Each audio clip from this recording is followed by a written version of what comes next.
RMC, jusqu'à 6h30. Charles Matin. Anaïs Castagna, Charles Magnin. Il est 6h11 sur RMC, bon réveil à tous. L'invité de Charles Matin. Notre invité ce matin, c'est vous, Vincent Drezé, bonjour. Bonjour. Vous êtes donc le porte-parole d'Attaque, vous êtes spécialiste des finances publiques et vous êtes avec nous ce matin parce qu'hier, au micro d'Apolline de Malherbe sur RMC, dans le face-à-face, Gabriel Attal, le ministre des Comptes publics, a fait des annonces au sujet de la fraude aux prestations sociales. Je travaille sur un plan de lutte contre les fraudes et je travaille à augmenter la durée de résidence sur le sol français pour l'ensemble des minima sociaux et des allocations sociales. Aujourd'hui, pour toucher le minimum vieillesse ou les allocations familiales, il faut passer 6 mois en France. Pour toucher les APL, il faut passer 8 mois en France.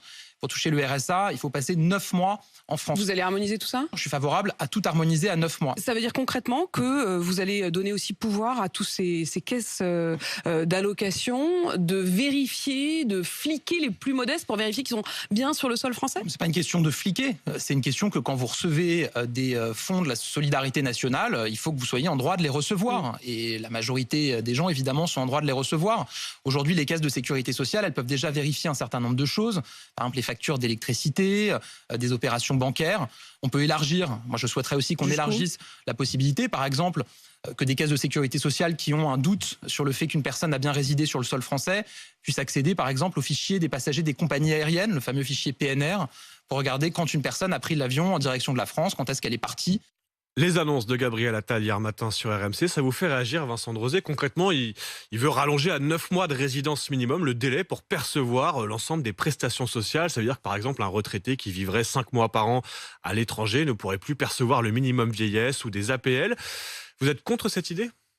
Oui, alors déjà, il faut dire qu'il aurait pu procéder à une autre harmonisation, tout ramener à 6 mois pour bénéficier des prestations sociales. Parce qu'il précise bien que selon les prestations, c'est 6 mois, 8 mois ou 9 mois. 9 pour le et RSA. on va tout passer à 9 mois. Voilà, donc il harmonise pour faire des économies, et on y reviendra pour faire un accord politique avec LR, mais on aurait tout à fait pu envisager 6 mois pour tout le monde, ce qui aurait d'ailleurs coïncidé avec le principe de la résidence fiscale en France, au passage. Donc en réalité, c'est pas une stratégie de finances publiques et de lutte contre la fraude en tant que telle, c'est d'abord une stratégie politique, d'accord avec LR, et y compris avec une stratégie dangereuse, c'est de finalement laisser penser que la fraude aux prestations sociales est importante en France, alors qu'elle est de 1 à 3 milliards d'euros grand maximum, et d'oublier par là même la fraude fiscale, 80 milliards d'euros par an. Oui, mais ça, on peut pas. Oui, mais même si les ordres de grandeur, c'est pas négligeable, 1 à 3 milliards d'euros. Mais 1 à 3 milliards d'euros, ça ne représente pas, c'est pas le problème des résidences à l'étranger, ça ne représente pas 3 milliards d'euros. Il y a un discours assez pernicieux derrière ce type de mesure, qui est de dire, vous voyez, finalement, le RN n'a pas forcément tort lorsqu'il dit que des étrangers bénéficient à tort d'allocations. Oui, mais ça existe. Si Gabriel Attal dit, je vais prendre des mesures, c'est que ça existe. Vous trouvez toujours un exemple. Oui. Vous trouvez toujours un exemple. On peut vous en ramener beaucoup plus de fraude en matière de fraude fiscale. Là aussi, les chiffres parlent. L'année dernière, les caisses d'allocation familiale ont identifié 351 millions de fraudes. Alors on peut dire c'est énorme, d'accord. Les services fiscaux, 14 milliards et demi de fraude fiscale. Il y a 2 poids 2 mesures. Ce qui est toujours assez étonnant dans la période, c'est cette espèce de chasse aux pauvres, de chasse à la précarité. On durcit les conditions d'allocation au chômage. On a une réforme des retraites, on est en plein conflit de retraite en ce moment. On s'apprête à durcir le versement en prestations. Et d'ailleurs, je remarque que c'est quand même à l'opposé de ce que disait Emmanuel Macron pendant la campagne de 2022. Il disait il faut faire la solidarité à la source, c'est-à-dire faire en sorte que tous ceux qui ont droit aux allocations en bénéficient. Parce qu'aujourd'hui, vous avez plus du tiers de ceux qui pourraient prétendre à des allocations sociales, qui pour tout un tas de raisons, parce qu'ils ne savent pas, parce qu'ils sont découragés, n'en bénéficient pas. Donc il y a une économie sur le dos des précaires et on s'attaque aux précaires. Là, on parle de Français qui auraient le droit aux APL, au RSA, à certaines allocations, qui vivent en France, mais qui ne vont pas, qui ne font pas les démarches pour.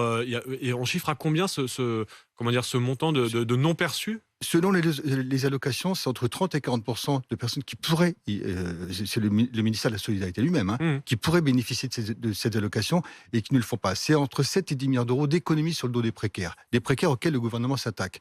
Une fois de plus, je veux dire. Quand vous dites s'attaque, c'est par exemple quand vous entendez Gabriel Attal dire on peut vérifier déjà les factures d'électricité, certaines données bancaires, il voudrait aller plus loin et accéder au fichier PNR, celui des passagers des compagnies aériennes. Ça vous choque comme méthode qu'on aille traquer les allers-retours des Français qui vont à l'étranger certains mois par an, ou est-ce que pour vous c'est la bonne méthode? Parce que j'imagine que vous réclamez les mêmes méthodes pour la fraude fiscale, par exemple.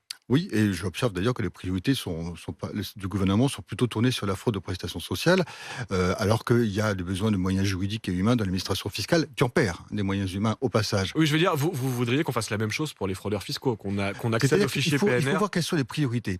Si la priorité est de faire en sorte que les budgets publics soient mieux alimentés, que la concurrence soit pas faussée entre les acteurs économiques, qu'il y ait un peu plus de consentement à l'impôt et de justice fiscale, parce qu'on voit bien que ça pèse, la succession d'affaires en matière d'évasion fiscale, elle est insupportable pour les citoyens.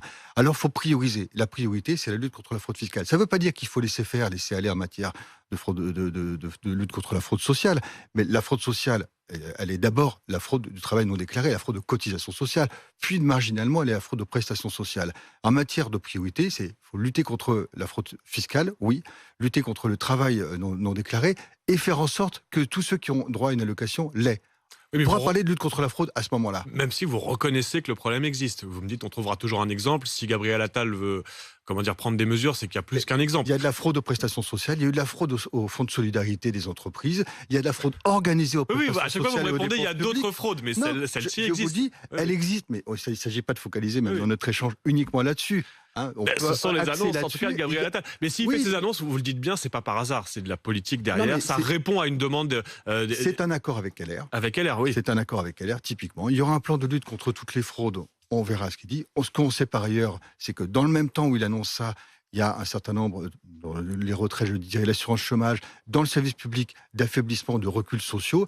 C'est ça qui est assez insupportable, de dire qu'on va toujours taper sur les dépenses sociales et les dépenses publiques en omettant ce qui pourrait faire un peu société et notamment lutter contre la fraude fiscale. Et donc, vous dénoncez le choix politique, en tout cas, de s'attaquer en priorité à la fraude aux prestations sociales, de durcir les conditions d'accès. Vincent Drezet, porte-parole d'Attaque, spécialiste des finances publiques. Merci d'être venu ce matin répondre au ministre en direct sur RMC de Bon Matin. Et je suis sûr que ça va vous faire réagir au 32-16. Vous n'hésitez pas, on vous attend dans Apolline Matin. Vous venez prendre la parole, réagir.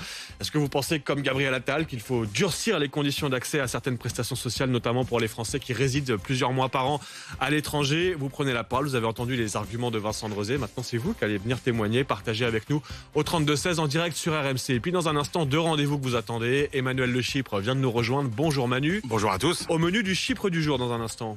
Une famille sur 4 a du mal à se nourrir en France aujourd'hui. Le détail dans un instant avec Emmanuel. Et puis, la Story Sport, Antoine Martin. Salut Charles, bonjour à tous. C'est l'éternel recommencement. Bah oui, le déjà vu pour les supporters parisiens ce matin. Oui, la souffrance qui en découle pour ses supporters. Oui, et on va souffrir dans un instant avec Antoine sur RMC. RMC jusqu'à 6h30. Charles Matin.